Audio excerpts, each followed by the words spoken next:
গুলি করব, হাত পা যদি 2-4 জনে উড়ে যায় আমাদের কারো কাছে জবাবদিহিতা করতে হবে না। নৌকার প্রার্থী হয়েছেন বলেই যে চেয়ারম্যান হয়ে যাবেন বিষয়টা এমন না। আওয়ামী লীগ সরকারের আমলে ভোট কারচুপির নির্দেশনাকে বৃদ্ধা আঙ্গুলি দেখিয়েছিলেন কুমিল্লার তৎকালীন এএসপি জুয়েল রানা। 2021 সালের এক ইউপি নির্বাচনে পুলিশিং সভার এক বৈঠকে তিনি বলেছিলেন নৌকার প্রার্থী হয়েছেন বলে চেয়ারম্যান হয়ে যাবেন সেটি ভুলে যান। নৌকার প্রার্থী হয়েছেন বলেই যে চেয়ারম্যান হয়ে যাবেন বিষয়টা এমন না।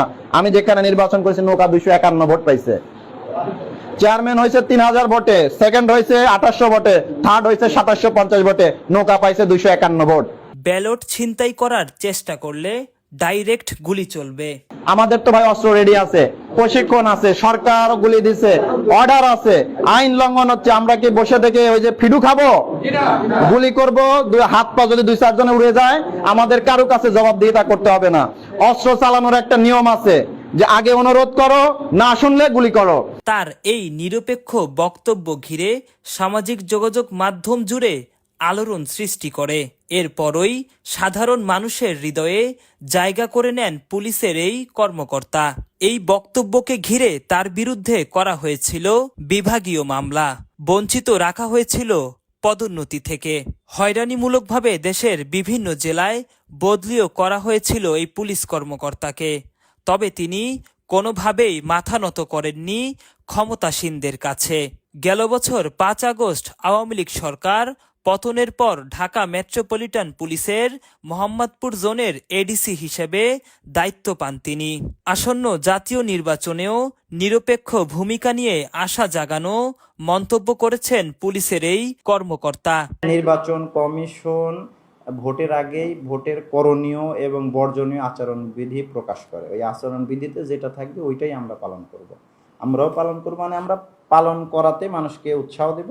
যদি কেউ পালন না করতে চায় তাহলে তার বিরুদ্ধে ওই যে আইনানুগ ব্যবস্থা নেওয়া হবে। যে যেমন অন্যায় করবে সে তেমন ওইটার অন্যায়ের প্রতিফলন পাবে। তিনি আরো মন্তব্য করেন, এইবার পুলিশের সংশোধন হওয়ার শেষ সুযোগ।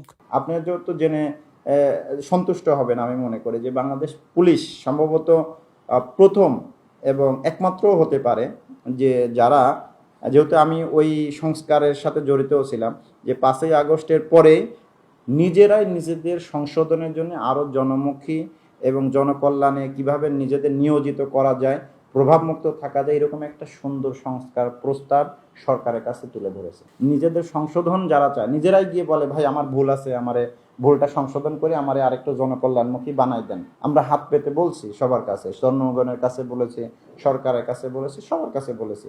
তো আমরা তো চাই নিজেরা আরো ভালো হইতে, তা আমরা কেন আপনারা বাধা দিবেন? বাহিনীর ভাবমূর্তি রক্ষার্থে সর্বদা যে কোনো পরিস্থিতিতে নিরপেক্ষ ভূমিকা পালন করবেন বলেও জানান এই কর্মকর্তা। ধরেন 18 কোটি মানুষ, 2 লাখ পুলিশ। এখন 18 কোটি মানুষ যদি মনে করে আমরা পুলিশের সাথে দুর্ব্যবহার করব, কাজ করতে দিব না, পুলিশের অনেক বদনাম আছে, সুতরাং পুলিশ আর কাজ করবে না, তাইলে কি আমরা 2 লাখ মানুষ 18 কোটি মানুষের সাথে পারবো কোনোভাবে? আমরা তো মানুষের মধ্যে থেকে আসি মানুষকে সেবা দেওয়ার জন্যে। হ্যাঁ, আমাদের ভুল ত্রুটি থাকতে পারে, অতীতেও ছিল, সামনেও হয়তো থাকবে।